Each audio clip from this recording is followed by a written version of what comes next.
Hello friends, good morning. Welcome to my new blog. जा रहे हैं अब अहमदाबाद। हमें जाना है तो भूज, पर हम जा रहे हैं सेकंड एसी में। हमारा टिकट है अहमदाबाद तक, हावड़ा टू अहमदाबाद। ठीक है, अब आप हमारे वीडियो में बने रहे। सेकंड एसी कैसा है, फर्स्ट टाइम है मेरा। મિત્રો, આ છે એન્ટ્રી. અહીંયાથી આપણે એન્ટ્રી લેવાની હોય છે.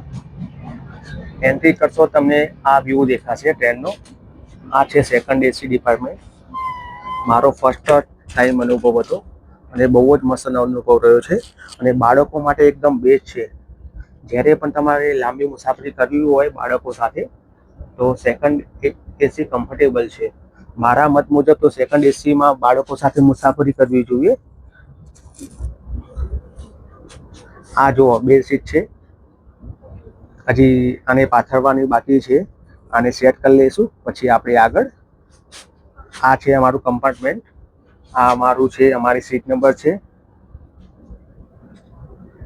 33 અને 34 નંબર. બરોબર છે ફ્રેન્ડ્સ. આ તો અહીંયાથી એસી ચાલુ હોય છે. અહીંયાથી ઠંડી ઠંડી હવા આવે છે ફ્રેન્ડ્સ. મિત્રો, હું ફર્સ્ટ ટાઈમ સેકન્ડ એસીમાં સફર કરું છું.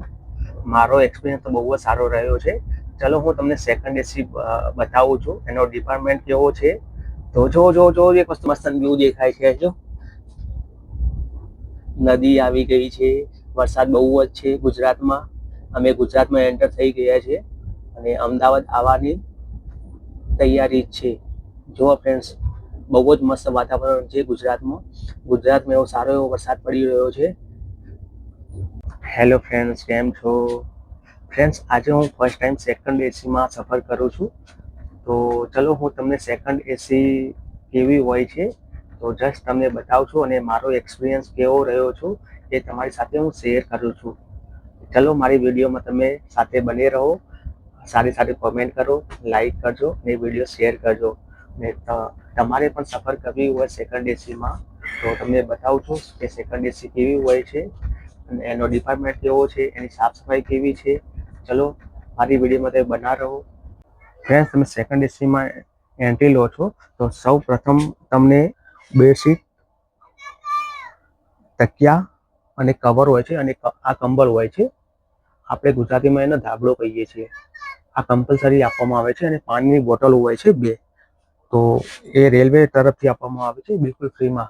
એનો કોઈ ચાર્જ છે નહીં. મિત્રો, આ છે અમારી સીટ નંબર 33 અને 34. આ અમારો સામાન છે. આ મેં જે પણ નાસ્તો કર્યો હતો, પાણીની બોટલ છે. આ નાસ્તો કર્યો છે.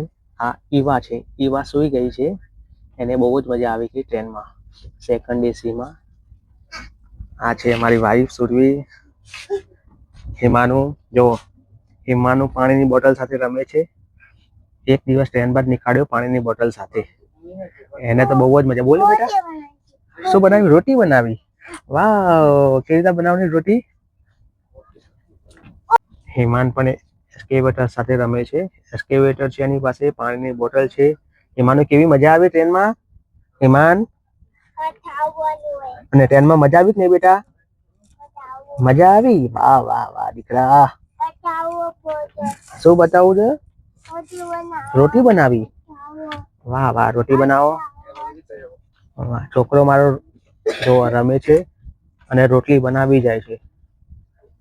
મિત્રો, તમને ખૂબ જ અગત્યની માહિતી આપી છે. સેકન્ડ એસી અને થર્ડ એસીમાં ડિફરન્સ શું છે એ તમને બતાવું છું. ચલો વિડીયોમાં મારી સાથે રહો. જો મિત્રો, આ છે સેકન્ડ એસીની બોગી. સેકન્ડ એસીમાં 1, 2, 3 અને 4 સીટ હોય છે. સેકન્ડ એસીમાં ટોટલ 4 સીટો હોય છે. એક અપર સાઈડ, એક લોઅર સાઈડ, લોઅર, અપર. અને થર્ડ એસીમાં ટોટલ 1, 2 અને થર્ડ સીટ હોય છે. વન સાઈડ થર્ડ સીટો ઓર 1, 2, 3 ટોટલ થર્ડ એસીમાં 6 સીટો હોય છે. તો સેકન્ડ એસીમાં અહીંયા 4 જ સીટો હોય છે. તો એટલે કમ્ફર્ટેબલ સારું રહે છે. મિત્રો, તમારી પર્સનલ સેફટી માટે આ રીતે પડદા હોય છે. તો પડદા તમે બંધ કરીને આરામથી તમે સૂઈ શકો છો અને સેકન્ડ એસીની મજા લઈ શકો છો ફેમિલી સાથે, બાળકો સાથે. આપણે સેકન્ડ એસી અને થર્ડ એસીમાં વાત કરીએ છીએ ભાડાની, તો થર્ડ એસી કરતાં સેકન્ડ એસીમાં 2 ગણું ભાડું હોય છે. સપોઝ થર્ડ એસીમાં 2000 ભાડું છે, તો સેકન્ડ એસીમાં એનું 4000 ભાડું હોય છે. પણ તમને સ્પેસ પણ સારો મળે છે. બાળકો સાથે સેકન્ડ એસી બરોબર છે. મારા મત મુજબ બાળકો માટે થોડાક પૈસા સેવિંગ કરીને રાખો તો આવું કામ લાગી જાય અને બહુ જ સારી મુસાફરી રહેશે બાળકો સાથે. Okay friends.